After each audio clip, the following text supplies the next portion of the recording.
नमस्कार दोस्तों, जय जोहार। मैं कौशल तिवारी और बिहनिया संध्या में आपका स्वागत है। छत्तीसगढ़ की विष्णुदेव साय की सरकार क्या सत्ता संभालने में पूरी तरीके से फेल हो चुकी है। न केवल कांग्रेस बल्कि अब भाजपा के नेता भी एक के बाद एक लगातार सत्ता की कार्यशैली को लेकर प्रहार करना शुरू कर दिया। अभी इस सरकार ने 1 साल भी अपना पूरा नहीं किया और जिस तरीके से कानून व्यवस्था की स्थिति हो या फिर पार्टी के भीतर का असंतोष, सरकार पूरी तरीके से घिरे हुए नजर आ रही है। पूरा मामला हम समझा कि किस तरीके से कल गृह मंत्री विजय शर्मा के गृह क्षेत्र में ही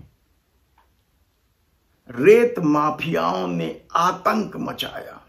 वन विभाग के अधिकारियों और कर्मचारियों की जमकर कुटाई की, लहूलुहान होने तक दौड़ा दौड़ा कर पीटा गया।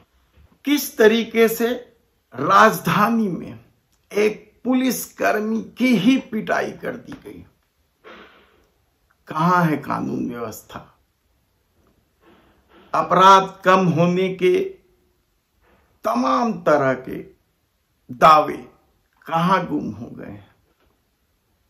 क्या विजय शर्मा से गृह मंत्रालय संभल नहीं रहा है या फिर पार्टी के भीतर या सरकार के भीतर मचे घमासान का शिकार गृह मंत्री होते जा रहे हैं?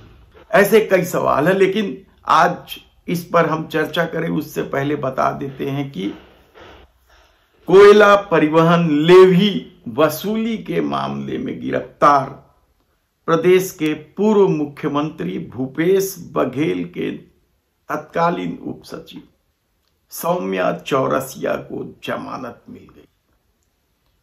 हालांकि ईडी की इस जमानत को लेकर कई तरह के सवाल उठे हैं, हम इस पर फिर कभी विस्तार से बात करेंगे। लेकिन दूसरे मामलों में आय से अधिक संपत्ति का मामला है और दूसरे मामलों में सौम्या चौरसिया के खिलाफ कार्रवाई हुई है। इस वजह से वह जेल से कब बाहर निकलेगी कहना मुश्किल है। लेकिन जिस तरीके से लोहारा डी की परतें खुलने लगी हैं, सत्ता और पुलिस की करतूत सामने आने लगी, वह बेहद ही हैरान कर देने वाला है। जंगल राज या उस बर्बरता के दौर को याद दिलाने वाला है। जेल में मिलने कल जब टीएस बाबा पहुंचे, कांग्रेस के बड़े नेता है, उप मुख्यमंत्री रहे, वे जब जेल में पहुंचे और वहां से निकलकर जो खुलासा किया वह भी कम चौंकाने वाला नहीं है। महिला आयोग की अध्यक्ष किरणमयी नायक ने तो सिफारिश ही कर दी है एफआईआर की और अभिषेक पल्लव को हटाने की, और भूपेश बघेल ने भी इस बात की पुष्टि की कि थाने में गिरफ्तार ग्रामीणों की जमकर कुटाई हुई है।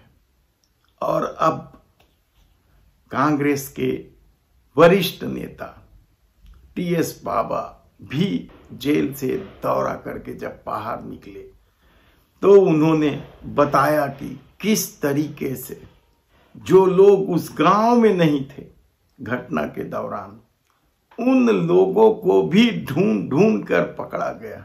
आप सोच सकते हैं कि पुलिस किस तरीके से नंगा नाच कर रही थी। पिटाई तो की ही, उन लोगों की भी गिरफ्तारी कर दी जो घटना के दौरान गांव में नहीं थे। यानी किस तरीके से खेल खेल रही थी पुलिस और सरकार मिलकर। कार्रवाई के नाम पर कुछ कर्मियों को निलंबन कर देना या वहां से हटा देने को लेकर सरकार अपनी पीठ थपथपा रही है, लेकिन जो बर्बरता की कहानी सामने आ रही है उससे साहू समाज भी बेहद नाराज है। वे जगह जगह आंदोलन कर रहे हैं। तो दूसरी तरफ कांग्रेस बलौदा बाजार हिंसा को लेकर न्याय यात्रा निकाल रही है। यह न्याय यात्रा 125 किलोमीटर की होगी और इस न्याय यात्रा का क्या असर होगा कहना मुश्किल है, क्योंकि इस दौर में राजनीति बेशर्मी की सारी हदें पार कर चुकी है। इधर सरकार के रवैये को लेकर भारतीय जनता पार्टी के भीतर भी असंतोष के स्वर सुनाई देने लगे हैं। पहले ही इस मामले में सांसद बृजमोहन अग्रवाल के द्वारा सरकार पर हमला किया जा चुका है और विजय बघेल जो दुर्ग के सांसद हैं, उन्होंने तो पेंशनरों को लेकर पहले ही चिट्ठी लिखी थी और कड़े तेवर दिखाए थे। और इस बार फिर उन्होंने नियमितीकरण का मुद्दा उठाया। हमने पिछले दिनों आपको बताया कि किस तरीके से नियमितीकरण की मांग को लेकर नया रायपुर तूता में वन कर्मचारी हो या दूसरे कर्मचारी विभाग के कर्मचारी हो, आंदोलन कर रहे हैं। आंदोलन स्थल पर कोई व्यवस्था नहीं है। उसके बाद भी यदि कर्मचारी डटे हुए हैं तो सिर्फ इसलिए डटे हुए हैं कि मोदी की गारंटी थी। ऐसे में कानून व्यवस्था को लेकर उठते सवाल के बीच मेरिन ड्राइव में एक सरकारी कर्मी की हत्या के बाद अभी पुलिस अपनी पीठ थपथपाना बंद भी नहीं की थी कि कल राजधानी में एक पुलिस आरक्षक की ही बदमाशों ने पिटाई कर दी। टिकरापारा क्षेत्र का मामला है। टिकरापारा पुलिस कई मामलों में विवादों में रही है और कहा जाता है कि इस मामले में जिस आरक्षक इंद्रजीत निर्मलकर की पिटाई हुई है वह अपने बच्चे के साथ जा रहा था और मामूली सड़क हादसे को लेकर जो विवाद हुआ उसमें बदमाशों ने उसकी पिटाई कर दी। यानी आप सोचिए कि अपराधियों के हौसले किस कदर बुलंद है। एक तरफ पुलिस चेकिंग के नाम पर आम लोगों को परेशान कर रही है, चाकू ढूंढ रही है, शराब पीकर वाहन चलाने वालों का मुंह सूंघते घूम रही है, लेकिन अपराधी अपना काम करके निकल जा रहे हैं। लेकिन इससे भी भयावह और डरा देने वाला मामला कवर्धा जिले का ही है, जो गृह मंत्री का ही जिला है। मीडिया रिपोर्ट के मुताबिक डालमोहा गांव के पास अवैध रूप से रेत की खुदाई रोकने के लिए जब वन विभाग की टीम पहुंची तो इस टीम पर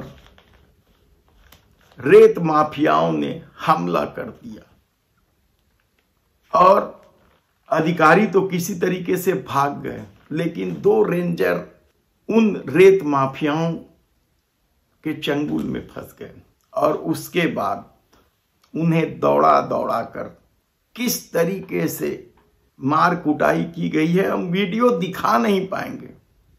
इतना दर्दनाक है, इतना भयावह है। यानी आप सोचिए कि गृह मंत्री के जिले में ही यदि, गृह मंत्री के क्षेत्र में ही यदि माफियाओं का यह हौसला है तो आप कल्पना कर सकते हैं कि प्रदेश के दूसरे स्थानों पर क्या स्थिति होगी। हालांकि रेत माफियाओं की दादागिरी, गुंडागर्दी को लेकर कई जिलों से खबरें आती रही है। कांकेर राजिम क्षेत्र यानी महासमुंद जिला, बलौदा बाजार जिला तो रेत माफियाओं के आतंक का अड्डा बन चुका है और खनिज अधिकारी या पुलिस चुपचाप तमाशाबीन है। खुलेआम अवैध रेत खनन का काम चल रहा है। कलेक्टर आदेश निकाल रहे हैं कि रेत माफियाओं के खिलाफ कड़ी कार्रवाई की जाएगी, लेकिन कहा जाता है कि पूरा नेक्सस बना हुआ है। अधिकारियों और रेत माफियाओं के साथ साथ जनप्रतिनिधियों का भी गठजोड़ है। और ऐसी परिस्थिति में यदि कोई अधिकारी या कर्मचारी ईमानदारी का सबूत देना चाहे तो फिर उसके साथ क्या किया जाता है, यह पहले भी लोगों ने देखा है। सवाल यह है कि आखिर शायद सरकार और उसके गृह मंत्री विजय शर्मा कर क्या रहे हैं। धन्यवाद।